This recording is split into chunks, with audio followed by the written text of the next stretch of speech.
Herkese merhaba. Birkaç videoda kırmızı silahları ne şekilde geliştirmelisiniz diye detaylı olarak konuştuk. Gelin şimdi bu kırmızı silah parçalarını ücretsiz şekilde hangi etkinliklerden ne şekilde elde edersiniz hep beraber görelim. Unutmayalım ki kırmızı silah yapabilmeniz için o anki ekipmanınızın 4 yıldız olması gerekiyor ve elinizde 10 kırmızı silah parçası olması gerekiyor. İlk olarak oyunun başından itibaren erişebileceğiniz aranan kod 39'dan 2 silah elde edebiliyorsunuz. Aranan kod 39'a geliyorsunuz. Bu kod 39 çarşamba ve cumartesi günleri görünüyor. Başarı kısmına geliyorsunuz. Başarı kısmından görüntüleyebildiğiniz üzere 2 milyar ve 3 milyar vurduğunuz takdirde 10'ar parçadan toplamda 20 parça elde edebiliyorsunuz. Oyunun başında size bu durum pek mümkün değilmiş gibi görünebilir. Şu an gördüğünüz üzere ben 14 milyar vurabilmişim. Sadece bu kısmı aklınızda bulundurun. Elinizde bedavadan 2 kırmızı silah geleceğinin farkında olun ve ekipman geliştirmelerinizi ona göre yapın. Çünkü 4 yıldız değilse ekipmanınız kırmızı silah yapamayacağınız anlamına geliyor ve rastgele ekipmanlarınızı 4 yıldız yapmayın. Aranan koda da ne şekilde vurmanız gerektiğinin detaylı videosu ilerleyen günlerde gelecek. En kısa şekilde umalım ki bu kırmızı silah parçalarını buradan alabilirsiniz. Ve bir diğer etkinliğimiz cephane bonanza etkinliği, diğer adıyla hazine avı. Bunun detaylarına girmeden önce tekrardan hatırlatmamı yapmak istiyorum. Videoları beğenmeyi, kanala abone olmayı unutmayın. Yorumlarınızı bekliyorum.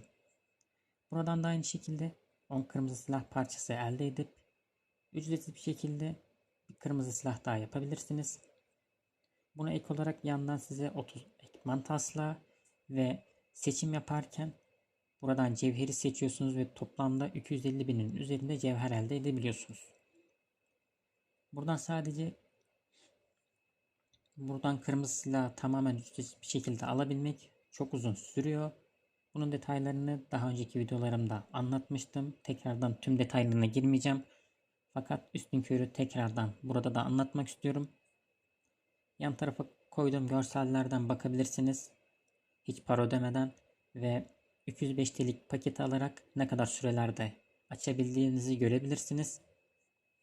Ve buna ek olarak buradaki 205 TL'lik buradaki 500 tuğla denilen kısım 205 TL 5 euro olarak geçiyor.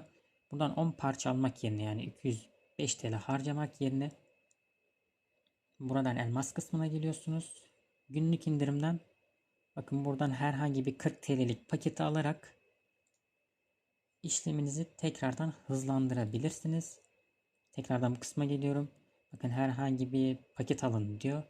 Ve oradaki 40 TL'lik paketi alarak buradan 6 parça ekstradan elde edebilirsiniz. Sol tarafa onun da görselini koyacağım. 40 TL'lik paketi alarak süreyi ne kadar hızlandırabilirsiniz onu da sol taraftan görebilirsiniz. Size hangisi en mantıklı olarak geliyorsa harcamalarınızı ona göre yapın. Hiç para yatırmak istemiyorsanız onun da süresini görebiliyorsunuz. Veya 205 TL'lik ya da 40 TL'lik pakette ne kadar ilerlemeniz gerektiğini şu anda görüntüleyebiliyorsunuz. Ve bir diğeri sezon marketleri. Sezon marketleri sürekli olarak yenilenecek. Her seferinde farklı üsler ve 10 adet kırmızı silah parçası alabileceksiniz. Aldığınız takdirde bir sonraki sezon tekrardan stoğunuz sıfırlanacak ve tekrardan 10 parça olarak alabileceksiniz.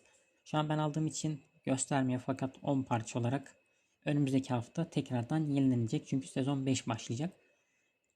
Şu ana kadar 4 sezon bitirdik. Toplamda 4 taneyi buradan bedava bir şekilde elde edebildim. Her sezon 1000 puanın üzerinde getirimiz oldu ve 1000 puanın hepsini buradaki donanım taslı MR'a harcadım. Buradan kale görünümü alanlarınız da oluyor.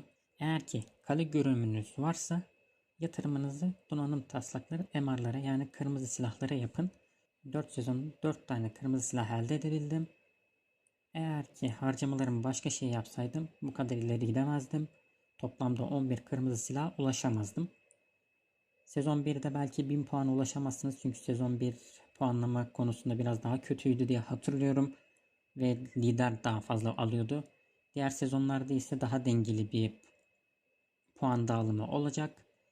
Her sezon yani ortalama 1000 puanınız olacağı için harcamanızı kırmızı silah yapabilirsiniz. Daha önceki videolarda da bahsettiğim gibi puanlarınız silinmiyor. O sezon puanınız artarsa bir sonraki sezon tekrardan kırmızı silah harcayabilirsiniz. Ya da o sezon yetmiyorsa bir sonraki sezon üstüne puan ekleyip 10 kırmızı silahınızı alabilirsiniz. Ya da 9 kırmızı silah alın. Bir sonraki parçanızı da ışıltılı pazardan tamamlayabilirsiniz. O da ilerleyen dakikaların konusu. Orada da her ay belli bir miktar parça elde edebiliyorsunuz. Eksiklerinizi oradan tamamlayabilirsiniz. Ve bir diğer kısım ise ışıltılı pazar. Işıltılı pazar başlarda ücretsiz bir şekilde parça vermiyordu. Fakat şu an 600 elmasa 60 parça veriyor. Etkinlik 6 gün sürüyor. Günde 60 parça elde edeceksiniz. 6 günün sonunda 360 parçanız olacak. Bir kırmızı silah parçası 300 parçayla alınabiliyor. Sizin 360 parçanız olacağı için 300 tanesini buraya yatırım yapmanızı tavsiye ediyoruz. Bu etkinlikler 28 günde bir tekrar ediyor. Yani 4 haftanın sonunda tekrardan bu etkinlik gelecek. Elinizde 60 parça kalacak çünkü 360'ın 300'ünü oraya harcadınız. Bu 60 parçayı başka bir şeye harcamayın. Bir sonraki etkinliği bekleyin. Bu tekrardan bu arta kalanlarla ilerleyen aylarda ekstra bir kırmızı silah alabilecek duruma geleceksiniz. Alt tarafa bunun da görselini bırakacağım. Hiç para ödemeden ne kadar sürede alabilirsiniz. Ve en düşük paket olan 205 TL'lik paket yani 5 euro aynı zamanda 500 TL olarak geçiyor. Onunla da ne kadar sürede alabileceğinizi görüntüleyebilirsiniz. Orada ne kadar uzun süre olarak gözüktüğüne bakmayın. Çünkü sezon 4'ten sonra şöyle güzel bir durum olacak. Onur mağazasında kırmızı silah satışa sunulacak. Bir tanesi 30.000 onur puanıyla alınacak ve her ay 2 tane kırmızı silah parçası alabileceksiniz. Az önce anlattığım gibi etkinlik ayda bir geliyordu. 360 parçanız oluyordu. 300 parçasıyla bir kırmızı silah parçası alabiliyordunuz. Aynı ay içerisinde 2 tane donanım taslağını onur mağazasından alacaksınız. Toplamda o ay içerisinde 3 tane ücretsiz bir şekilde kırmızı silah parçası elde edebileceksiniz. Yani 3 ayın sonunda da 9 parçanız olacak. Yani dolaylı yoldan bir tane kırmızı silah 3 ayda elde etmiş olacaksınız. Bu durum sezon 4'ün sonrasında mağazanıza eklenecek. Yani şaşırmayın şu anda onur mağazanızda kırmızı silah satışı yoksa. Bize sezon 4 bittikten sonra eklendi. Yüksek ihtimal bu durum sizde de aynı olacak. Sezon 4 bittikten sonra mağazanıza eklenecek. Ne olursa olsun 30.000 onur puanı burada pahalı deyip almamazlık yapmayın. Işıltılı pazardan bir adet, buradan 2 adet alıp her 3 ayda bir neredeyse bir kırmızı silah yapmak gerçekten çok iyi. Normalde çok pahalı bir şey. Çok nadir bulunan bir şey.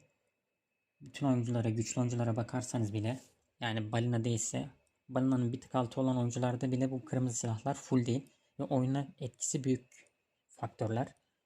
O yüzden ışıltılı pazardan, yepyeni bonanza etkinliğinden ve diğer anlattığım etkinliklerden bunları düzenli olarak almaya çalışın. Benim sürekli olarak önem verdiğim noktalar donanım taslakları, kırmızı donanım taslakları, dekorasyonlardı. O yüzden benim şu anda 11 tane kırmızı donanım taslağım var. Oyun boyu çünkü bunlara odaklandım. Sürekli olarak araştırıyordum. Bunları ücretsiz şekilde almaya çalışıyordum. Ve işin sonunda 11 tane kırmızı silahım oldu. Bunca kırmızı silah elde ettikten sonra tabii ki de kafanızda şöyle bir soru olacak. Ben bu kırmızı silah parçalarını hangi ekipmanım üzerinde kullanmalıyım? Onun da detaylarına sağ üstteki karttaki videodan ulaşabilirsiniz. Daha önceki videolarda detaylı olarak anlattım. Videoları atlamadan izleyin. Çünkü anlık olarak aklıma bir şey geliyor ve videonun rastgele bir noktasında anlatıyorum. Kafanıza takılanları yorumlarda sorabilirsiniz. Videoyu beğenip abone olmayı unutmayın. Ve olabildiğince yorum yapabilirseniz sevinirim. Şimdilik görüşmek üzere.